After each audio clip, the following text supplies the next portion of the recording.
Olá e bem-vindos a mais um painel da AutoCAD Summit. Desta vez vamos abordar o tema das reestruturações das empresas, com especial foco na área laboral. E neste debate vamos contar com duas vozes, Sofia Silva e Sousa, sócia contratada da área de Direito do Trabalho da Abreu Advogados, e Sofia Contente, Legal Director da Randstad Portugal. Obrigada às duas por terem aceitado o nosso convite. Começamos por um assunto particularmente quente na questão da agenda do trabalho digno e das alterações que foram feitas no último ano ao Código do Trabalho. Refiro-me à proibição do outsourcing após despedimentos coletivos e despedimentos por extinção de posto de trabalho. Este é um tema que foi contestado pelas confederações empresariais fortemente, e até a Provedora enviou esta norma para o Tribunal Constitucional. Mas antes queria começar por um diagnóstico e perceber o que é que esta medida vos parece. A Sofia Silva e Sousa, esta medida, o que é que lhe parece? Parece-lhe que é adequada, não é?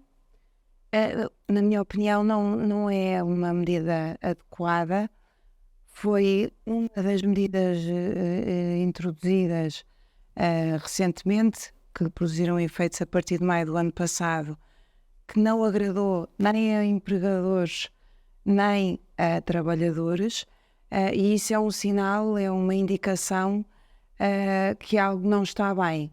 Quando eu falo em trabalhadores, não é evidentemente os trabalhadores que saíram das empresas por despedimento coletivo ou por extinção de trabalho, mas dos trabalhadores em geral, naqueles que, por exemplo, deixaram de poder ser contratados num contexto em que, de facto, a empresa optou por eliminar esses postos de trabalho no seio da sua estrutura. Portanto, isto é um claro sinal de uma medida que não é bem conseguida, quando não agrada a ninguém. Por outro lado, do ponto de vista técnico, agora falando do ponto de vista técnico, juros-laboral, é uma medida que, a meu ver, para além da questão da constitucionalidade, que pode vir a ser julgada inconstitucional por ser uma limitação demasiado grande à liberdade de iniciativa privada e à liberdade de o empregador organizar a sua estrutura como bem entende. Para além disso, a questão é que ela também não é compatível tecnicamente com o regime do despedimento coletivo e com o regime da extinção de posto de trabalho. E porquê? Porque um dos motivos que a lei indica como apto a fundamentar um processo de despedimento coletivo e de extinção de posto de trabalho é justamente a reestruturação do empregador. E essa reestruturação implica a possibilidade de um empregador, por exemplo, uma sociedade que preste serviços de call center, por exemplo, e que tenha na sua estrutura um departamento de contabilidade, pode, a determinado momento, entender que se torna mais eficiente do ponto de vista da prestação dos serviços de contabilidade se externalizar esses serviços a uma empresa que só faz isso, que só presta serviços de contabilidade. E isso está previsto legalmente, na medida em que se enquadra na possibilidade de reestruturação do modo de organização do empregador e, portanto, quando o legislador mantém o motivo de reestruturação como possível nas normas que dedica ao despedimento coletivo e à extinção de posto de trabalho, mas depois castiga os empregadores dizendo mas se fores por este caminho, depois não podes contratar uma empresa de contabilidade para te prestar os serviços. Evidentemente que há aqui tecnicamente uma incoerência e, portanto, nessa medida, também por este prisma, me parece uma medida claramente infeliz. A Sofia Contente devia assinar, portanto, concorda com esta leitura. O que é que lhe parece esta medida? Eu, fazer já aqui o disclaimer, pois, embora seja diretora jurídica de um grupo onde uma das empresas se dedica especificamente a outsourcing, com total imparcialidade, e não tomando isso como elemento aqui de algum tipo de parcialidade, eu não posso estar mais de acordo com a posição que a Sofia acabou de transmitir, de início ao fim. Aliás, este foi um tema muitíssimo falado em abril, portanto, antes do início da entrada em vigor da Agenda do Trabalho Digno, portanto, 1 de maio de 2023, na sua generalidade das medidas, esta em concreto. E quem teve a oportunidade de ter acesso ao parecer que o saudoso professor Romano Martínez preparou, grande parte dos argumentos, a Sofia brilhantemente expô-los aqui. São exatamente isso. E o exemplo não podia ser mais claro. Portanto, é um frustrar de expectativas daquilo que esteve na base do empregador que se viu na necessidade de promover um despedimento coletivo para tornar as empresas são um elemento orgânico, vivo, não é? E é suposto haver aqui uma saúde financeira, estrutural, e aquilo que está na gênese, na base, que promoveu, que estava na mente daquele empregador de promover um despedimento coletivo, ele acaba por ver totalmente coartada a sua expectativa aqui naquilo que será um volte-face que não faz sentido. E então, à luz dos princípios que estão plasmados na Constituição da República, também não posso estar mais de acordo que anseio, de alguma forma, com algum desfecho, no sentido desta norma vir a ser declarada inconstitucional. Em termos práticos, uma vez que, como diz, tem um braço de outsourcing, já consegue sentir algum efeito desta norma no terreno? Não. Não, mas há aqui questões, a Sofia tocou nas feridas todas, há aqui questões práticas que são muito debatidas. Uma das consequências do empregador que lançar mão, tiver levado a cabo um processo de despedimento coletivo e naquele ato de 12 meses, são 12 meses que estamos a falar, entregar a uma entidade terceira serviços que eram prestados por trabalhadores que foram abrangidos por um despedimento coletivo, a consequência imediata é que a prática de uma contraordenação muito grave. Pronto. Esta consequência resulta clarinho da lei. Mas imagine as consequências, isto acaba por ser como ondas sucessivas de impacto que esta medida tem. Imagine que, do lado de lá, isto, como digo, nós ainda não temos este impacto, ainda não sofremos as consequências desta norma. Até porque, como disse, a norma acabou de fazer 12 meses de vigência, não é? Mas imagine que há de facto um despedimento coletivo que foi promovido, o empregador não espera 12 meses, a empresa não esperou 12 meses, até entregar determinada área de negócio, o departamento de contabilidade que a Sofia referiu, em outsourcing, uma entidade terceira qualquer. A consequência para o empregador será a prática de uma contraordenação muito grave, mas imagine, aquela entidade terceira que foi contratada pode eventualmente ter contratado trabalhadores para colocar, para dar resposta àquela prestação de serviço. O que é que acontece a estas contratações subsequentes?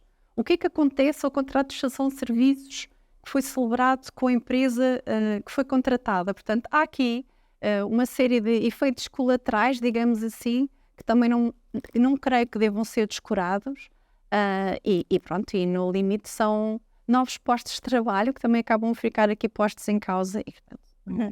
Feito este diagnóstico, o Governo, entretanto, disse que queria revisitar a Agenda do Trabalho Digno e queria perguntar, portanto, se acham que esta deveria ser uma das matérias a revisitar. Uma das. E a Silvia Sousa? Sem dúvida, julgo que foi.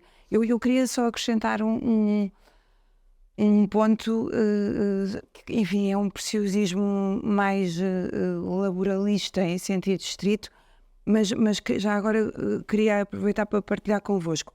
A razão pela qual, a meu ver, a questão da inconstitucionalidade da norma não é imediata é porque o legislador optou por, como consequência do recurso a um terceiro, a combinação é uma contraordenação muito grave, mas, portanto, tem tradução num pagamento. Não foi ao ponto de, nos motivos de ilicitude de despedimento, declarar que a consequência de um recurso a um terceiro para as necessidades de um posto de trabalho ocupado por um trabalhador que tenha sido despedido fosse a ilicitude desse despedimento. Portanto, estamos aqui num plano distinto. Eu julgo que se tivesse havido a opção por aditar aos fundamentos de ilicitude de despedimento este contexto, para mim a questão da inconstitucionalidade seria flagrante. Não tendo sido esta a opção, parece-me que realmente pode ser discutível. A ponderação que o Tribunal Constitucional terá que fazer é de índole diferente, mas ainda assim eu julgo que há esse risco e, a meu ver, de preferência, se a norma for corrigida antes que a ter Corrigida de que modo? Eliminada totalmente? Ou pode ser ajustada de forma que funcione? Eu acho muito difícil que seja ajustada de forma que funcione. Para mim seria eliminada. Seria contente. Seria Sim. eliminada. Mas eu entendo que há margem para o Tribunal Constitucional entender que esta norma não viola a Constituição?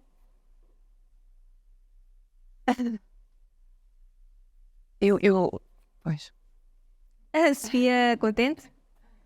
Creio que é difícil, mas os juízes, enfim, são pessoas e, portanto, perante todas nós já tivemos pré-sentenças que consideramos quase que certas e que depois houve aqui alguma surpresa e, portanto, vamos aguardar. Certo. Sofia Sousa supõe que tem a mesma leitura. Sim. Outra das normas polémicas nesta agenda do trabalho digno foi a questão da abdicação dos créditos salariais que só podem ser feitos por acordo em tribunal. Mais uma vez, começamos pelo diagnóstico. O que é que vos parece essa medida, Sofia Sousa? Portanto, falamos da questão de a lei, a partir de 1 de maio, refere que a renúncia a créditos laborais só será juridicamente eficaz, portanto válida, se for feita no contexto de uma transação judicial, portanto, num contexto de um processo judicial. É outra medida que considero francamente infeliz, porque até agora a posição jurisprudencial ia justamente no sentido que uma renúncia a créditos laborais, enquanto o contrato de trabalho estivesse vigente, não seria eficaz, não seria válida, mas que no momento da cessação do contrato de trabalho ela poderia ocorrer. A razão de ser desta diferenciação tem que ver com o facto de se entender que na vigência do contrato de trabalho haveria um desequilíbrio entre empregador e trabalhador e que, portanto, o trabalhador não estaria totalmente livre quando declarava uma renúncia a um crédito salarial, porque saberia que se não respondesse afirmativamente a uma tal proposta do empregador, muito provavelmente a sua continuidade da relação laboral ou os termos da mesma não ficariam iguais, digamos assim. Mas, portanto, no momento da cessação do contrato de trabalho, o que se entendia é que o trabalhador recuperava essa inferioridade negocial e retomava o seu livre-arbítrio total nessa parte, o que significava que poderia aceitar, por exemplo, o que era prática comum e que, enfim, continua a ser, aceitar que se o empregador lhe propusesse uma compensação favorável para o trabalhador, portanto calculada com base numa fórmula que lhe fosse mais favorável do que a legalmente estipulada, poderia o trabalhador renunciar a eventuais créditos laborais que pudesse ter em troca do recebimento de uma tal compensação que lhe seria paga mais alta do que a que teria direito legalmente. O que é que acontece com esta norma? O legislador, mais uma vez, para mim, de uma forma incorreta tecnicamente, vai assumir que o trabalhador, nem no momento da cessação, deixa de estar sujeito a uma capacidade diminuída desse prisma negocial, o que não faz sentido, porque realmente, enfim, a razão de ser do desequilíbrio prende-se justamente com o facto de se entender que o trabalhador, na constância do contrato de trabalho, teria sempre uma limitação de inferioridade, porque quer manter o seu posto e quer assegurar a sua progressão. Nem sempre é só manter o contrato, é assegurar que terá progressão, que seja visto com bons olhos pelo empregador. E, portanto, agora deixa de ser assim, e o que o legislador vem dizer é que só perante um juiz é que se assegura essa liberdade do trabalhador e se garante que o trabalhador está consciente e livre quando toma uma decisão como essa. Portanto, não faz sentido, quer tecnicamente, quer na prática, porque o que é que acontece? Neste momento as empresas têm, obviamente, reais preocupações e eventualmente uma limitação de propostas de cessação de contrato de trabalho, porque não vão pagar compensações superiores às que são legalmente devidas, para daqui a 10 meses, 6 meses, 3 meses, terem uma reclamação de trabalho suplementar Certo. de há 10 anos. Portanto, a intenção de se proteger o trabalhador acabou por se prejudicar a relação entre trabalhador e empregador? Acabou por se prejudicar os dois, porque de facto o acordo de cessação passa a não ser uma coisa tão atrativa do ponto de vista das empresas, que então podem dizer: eu vou pagar o que está legalmente previsto, e depois venham então os processos, o que não beneficia ao trabalhador, como é evidente, porque um trabalhador, entre receber uma compensação à cabeça que ele considere que o compensa por eventuais créditos que possa ter deixado no passado, e aqui é importante relembrar que os créditos laborais podem ser reclamados no período de 1 ano após a cessação do contrato de trabalho e, portanto, não prescrevem na constância da relação laboral. Portanto, o próprio trabalhador, se dissessem entre ter que ir para tribunal ou receber e ficar com esta parte, com esta gaveta fechada, penso que claramente, na maioria das vezes, preferiria receber a compensação maior e fechar esse capítulo e no fundo, andar A pensar em frente. com outra opção, sim. Sim, tem sido essa a sua experiência? Esta norma tem de alguma forma mitigado a abertura para ser mais generoso da parte do empregador? Sim, acho que claramente esta foi outro tiro no pé, passa a expressão. Os argumentos são essencialmente os que a Sofia aqui referiu. Aquilo que seria, provavelmente o que esteve aqui subjacente é de facto essa ideia que o consentimento do trabalhador nunca é livre durante a relação laboral, de facto, só que neste momento de cessação de final de contrato, já a questão não é vista, não deveria ser perspectivada da mesma forma. E é exatamente o que a Sofia acabou aqui de dizer. Aquilo que poderia ser o elemento motivador do empregador para fugir àquilo que poderia ser a regra de cálculo de uma compensação inspirada, digamos assim, nas regras que resultam da lei 366, por exemplo, e majorar ali uma compensação em sede de acordo, precisamente porque poderia equacionar: bom, este trabalhador, fim do contrato, tem 1 ano para instaurar uma ação e, portanto, vou aumentar aqui um bocadinho a compensação legal, just in case, acaba por perder essa mais-valia que poderia retirar por fechar logo ali as contas com um pacote geral mais atrativo. Esse grande argumento que estava, que era tipo assim uma cenourinha em frente ao empregador para o motivar nessa perspectiva, caiu. E da perspectiva do trabalhador, ele de facto não fica mais protegido, porque, como a Sofia disse muito bem, se o trabalhador agora quiser reclamar outro tipo de créditos, por exemplo, o trabalho suplementar, imagino que foi há 7, 8, 9 anos, a lei exige que para determinada prova tenha que ser através de documentos. E é uma prova mais difícil para o trabalhador, portanto, não é imediata, não é em tentar uma ação e alega e o que ele está a peticionar seria concedido. Ainda para mais quando são créditos que já têm alguma antiguidade, em que ainda para mais é exigida essa formalidade para que a prova seja produzida. Portanto, acho que foi um enorme tiro no pé. Acho que, novamente, fala-se muito da questão da proibição do recurso ao outsourcing, mas não é só essa medida que foi questionada a constitucionalidade. Algumas outras normas também são, e portanto acho que esta é uma das medidas que vai ser revisitada.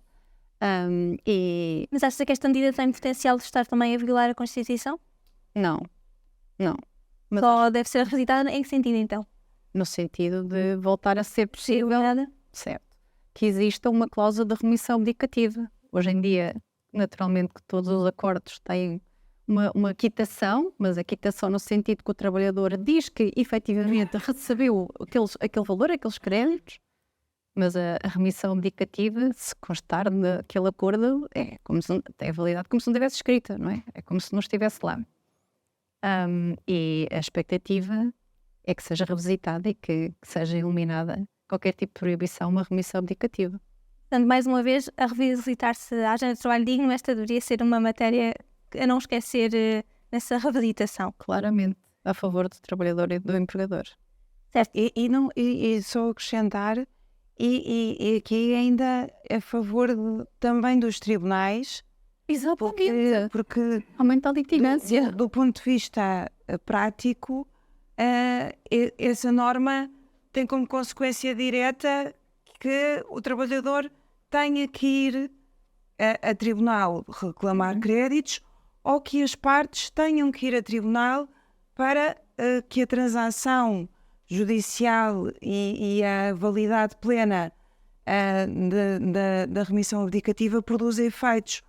O que, evidentemente, num contexto como o do nosso país, em que um dos problemas claramente identificados é a morosidade da justiça, é a existência de um número muito elevado de processos face ao número de juízes, não faz sentido, objetivamente, é contraproducente e, portanto, também por aí é mais um argumento para ser de sinal negativo e um argumento a favor da sua eliminação. Certo. Falemos agora da questão dos pacotes de compensação após despedimentos. A agenda do trabalho digno, mais uma vez, também trouxe algumas alterações a este nível. Queria perguntar-vos de que forma é que as empresas têm ajustado estas novas condições e disposições que estão na legislação. A Sofia, contente desta vez, pode começar, por favor. Bom, eu, precisamente como consequência daquilo que acabamos por dizer, e a prática que tenho assistido e que tenho ouvido que está a ser praticada na concorrência, acaba por ser estes pacotes de compensação e que nós apresentamos em sede, enfim, de saídas por acordo, e poderiam ser acima daquilo que são os valores que recorreriam numa compensação calculada com base nas regras de ajustamento coletivo ou da justiçação do posto de trabalho. Historicamente, estes pacotes de compensação acabavam por ser compensadores, passa a redundância, porque seriam valores sempre majorados relativamente àquilo que está previsto, que resulta das regras deste regime que acabei de referir. Hoje em dia, a prática, e acredito que muito também como consequência, enfim, acaba por ser, não é consequência única, mas o que sinto acaba por ser aqui uma conjunção de fatores, seja uma saída paulatina daquilo que ainda foi uma situação pandémica e com consequências a muitos níveis, com também agora ainda o rescaldo da agenda do trabalho digno. O que eu sinto é que estes pacotes de compensação por saídas negociadas acabam por estar cada vez mais próximos daquilo que são as compensações que resultam de despedimentos objetivos, ou seja, que não tenham subjacente qualquer comportamento do trabalhador, despedimento coletivo, extensão do posto de trabalho, etc.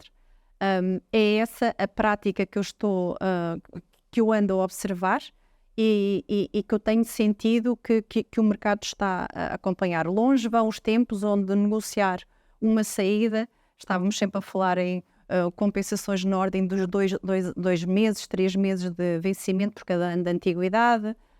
E, portanto, hoje em dia, acho que a prática anda em valores um pouco superiores ao da lei, eventualmente 1 mês por cada ano de antiguidade.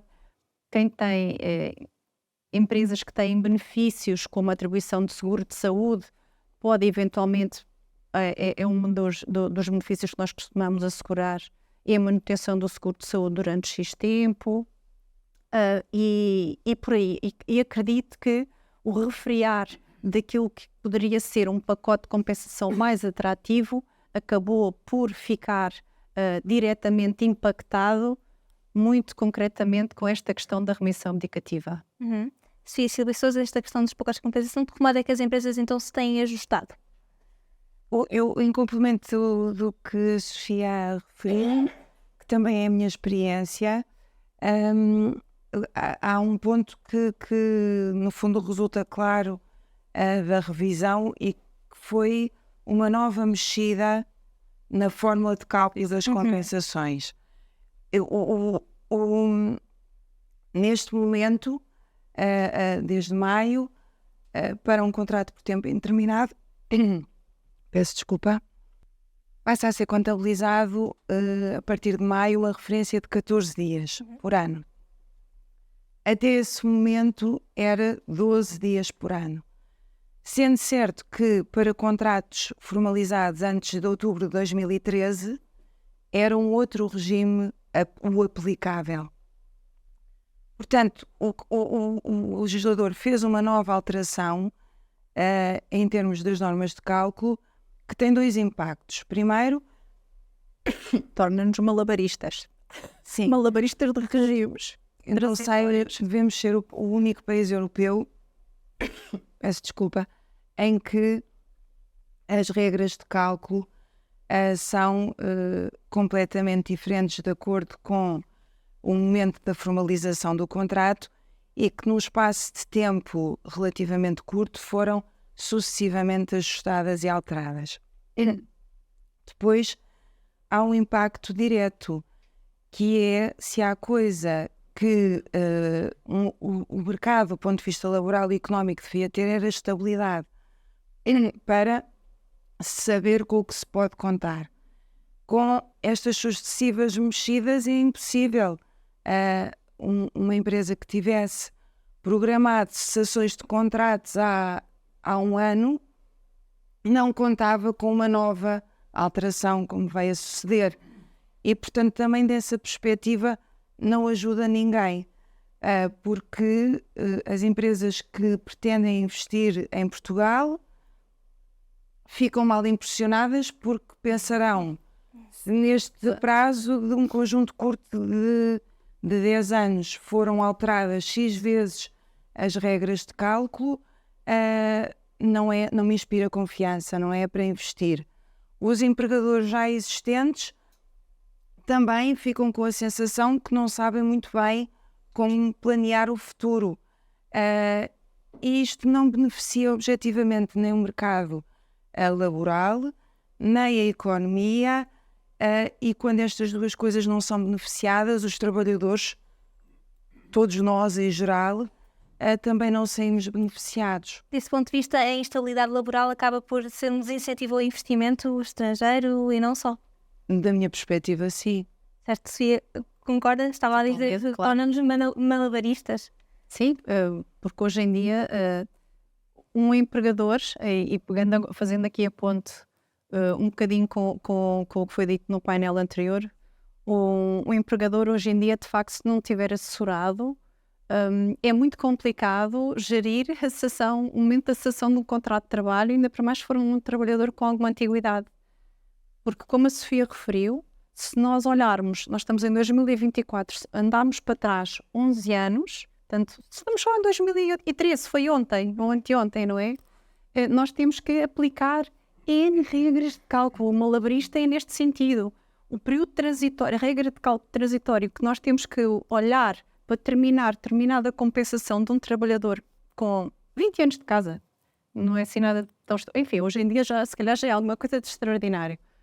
mas alguém que tem entrado em 2009, 2010, nós temos que passar aqui uma via sacra quase, com tantas regras para aplicar e com tantas bitolas e medidas que se tem que calcular. E, portanto, de facto, daí eu dizer que hoje em dia um empregador que não esteja de facto assessorado, ou recorre cegamente ao simulador do ACT, que é sempre aqui uma ajuda, ou de facto é muito complicado, porque são muitas regras para ter em conta e não faz sentido.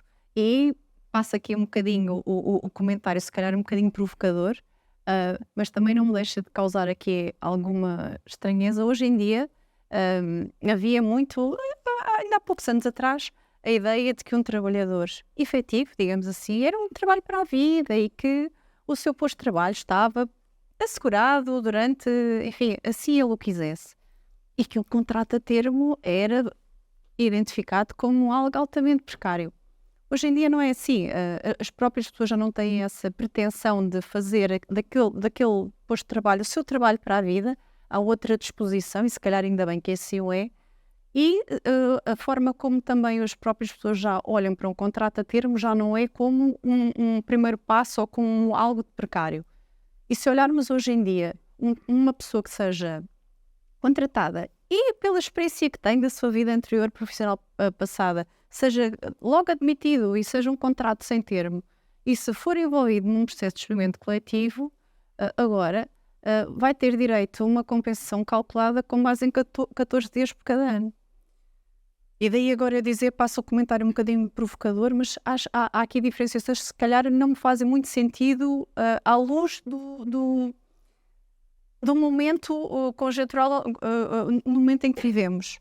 Um contrato a termo, hoje em dia, um trabalhador, contrato a termo e certo, se o seu motivo se extinguir e se o empregador lhe comunicar a caducidade do seu contrato, portanto, dá-lhe aqui, tem 2 anos, dá-lhe 60 dias, de pré-aviso, o contrato termina, o trabalhador tem direito a uma compensação de 24 dias por cada ano de antiguidade.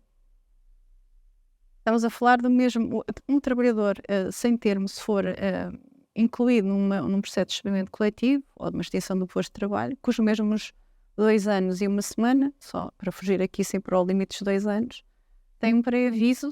Eu sei que são formas de cessação diferentes, mas ainda assim, só para se ter aqui uma ideia do que se estou a dizer, tem aqui um pré-aviso de 30 dias, porque de 1 a 5 anos são 30 dias de pré-aviso.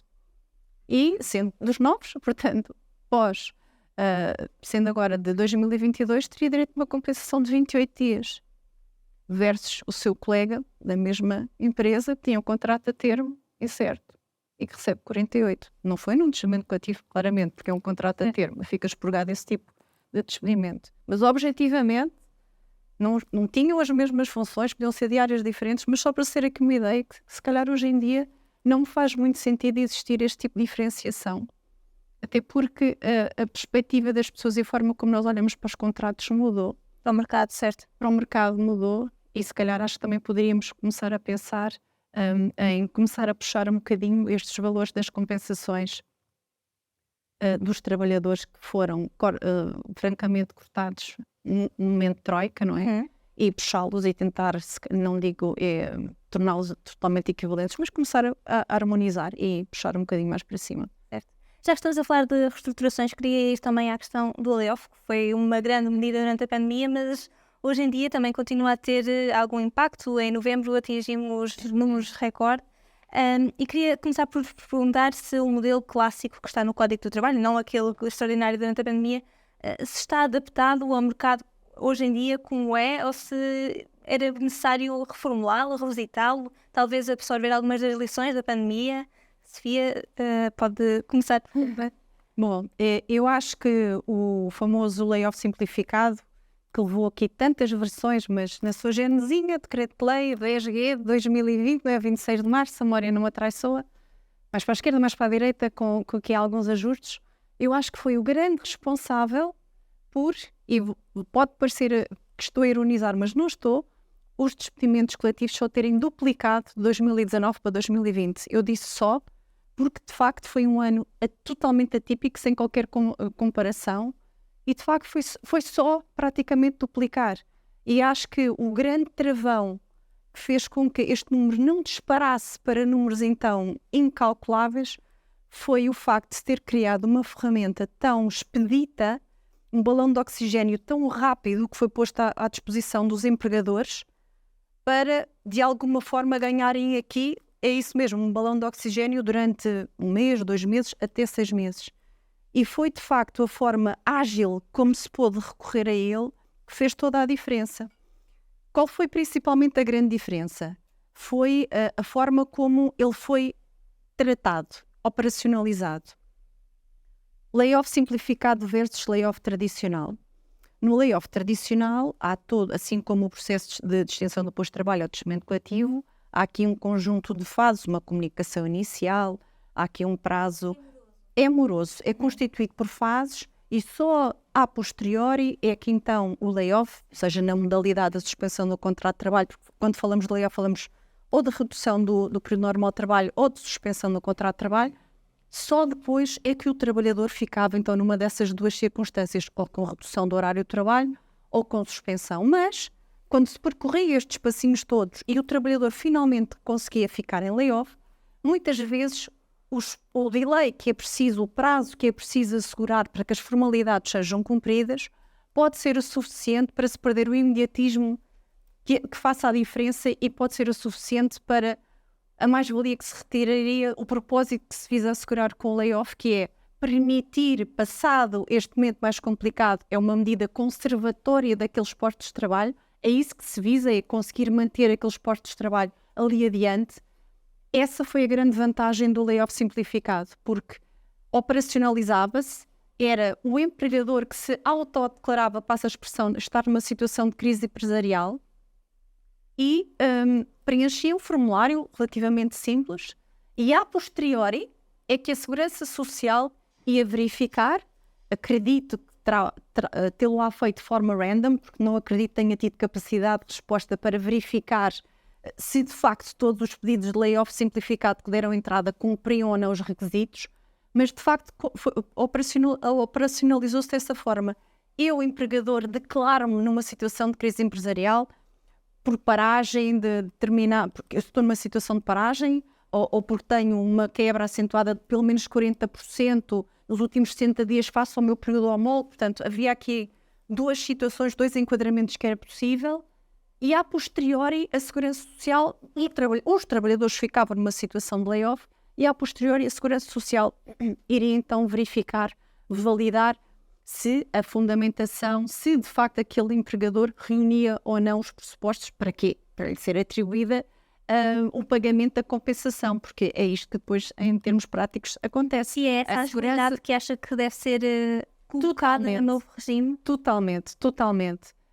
Eu não tenho a certeza se faria uma alteração daquilo, uma substituição direta, digamos assim, sai o layoff, digamos, tradicional, volta o layoff simplificado para o Código do Trabalho. Acho que eles podiam coabitar ali naquele capítulo entre o 294 e o 300 e qualquer coisa, acho que poderiam coabitar. Até porque os pressupostos do layoff simplificado são bem mais apertados, são bem mais redutores do que aqueles que são do layoff tradicional, mas efetivamente me parece-me que podíamos fazer ali um ajuste e editar se calhar com outra roupagem, este regime que ficou tão datado ali no tempo, mas cuja rapidez é a rapidez o efeito prático que se retira do recurso a esta figura é uma vantagem, uma mais-valia que pode fazer de facto a diferença entre tornar-se inútil o recurso ao layoff pela sua morosidade ou ele cumprir o seu propósito, que é dar aqui um balão de oxigênio ao empregador e no final manter os postos de trabalho, que é exatamente isso que se visa. Sofia Silva e Sousa, o que é que lhe parece esta questão do layoff clássico versus o layoff simplificado? O clássico está a necessitar de uma nova roupagem ou pode conviver com o simplificado?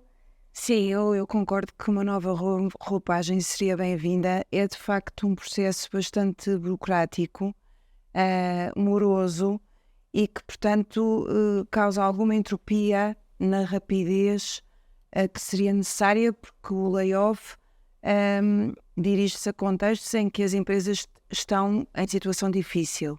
E, portanto, uma coisa que seja morosa e que seja burocrática não é de todo uma medida que seja ideal num contexto como esse. É evidente que o simplificado funcionou muito bem num contexto de pandemia em que a fundamentação estava era taxativamente indicada, não é? Tinha a ver com a quebra da faturação e depois com a quebra na cadeia de abastecimento. E, portanto, isso simplificava, porque se à partida a fundamentação era taxativa e muito clara, depois do ponto de vista do procedimento simplificava tudo. Eu acho que ainda assim, mesmo para outro tipo de contextos, de fundamentos, poderia o processo previsto no Código para o layoff comum ser tornado mais simples, com prazos encurtados e, eventualmente, até importar para o regime comum a questão da quebra da faturação. Uma empresa pode ter uma quebra de faturação importante dos 40% fora de um contexto pandémico, é algo que sucede e isso tornaria, por si só, com esse fundamento, tornaria dispensável todo o procedimento que está previsto, que convoca comunicações escritas às estruturas de representação dos trabalhadores ou aos trabalhadores quando estas inexistem, comunicações à autoridade laboral, o cumprimento de prazos. Isso, por exemplo, num contexto de quebra de faturação, poderia ser dispensado e seguir-se a via do simplificado. Eu julgo que isso faria sentido prático, do ponto de vista técnico, também faria todo o sentido e seria certamente uma valia para quem necessita de recorrer a esse mecanismo. Certo, estamos a terminar. Últimas palavras, vamos fazer uma espécie de súmula, portanto, reestruturações. Queria perguntar-vos se entendem que as empresas, do ponto de vista laboral, estão unidas das condições e da legislação para fazerem as reestruturações que precisarem de forma eficiente, ou se a lei está desenhada de forma tão rígida que acaba por dificultar essa reestruturação. Sofia? Eu julgo que o que tivemos a debater foi justamente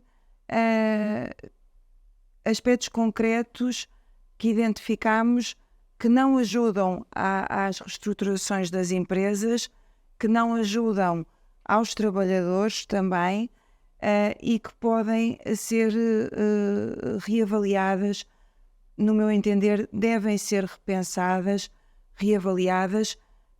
Talvez a questão da eliminação, para mim, seja aquela que seria a ideal em algumas partes, mas não ponho de lado a possibilidade de se olhar para aquilo que foi feito com outros olhos e mediante alguns ajustes, resultar uma coisa diferente.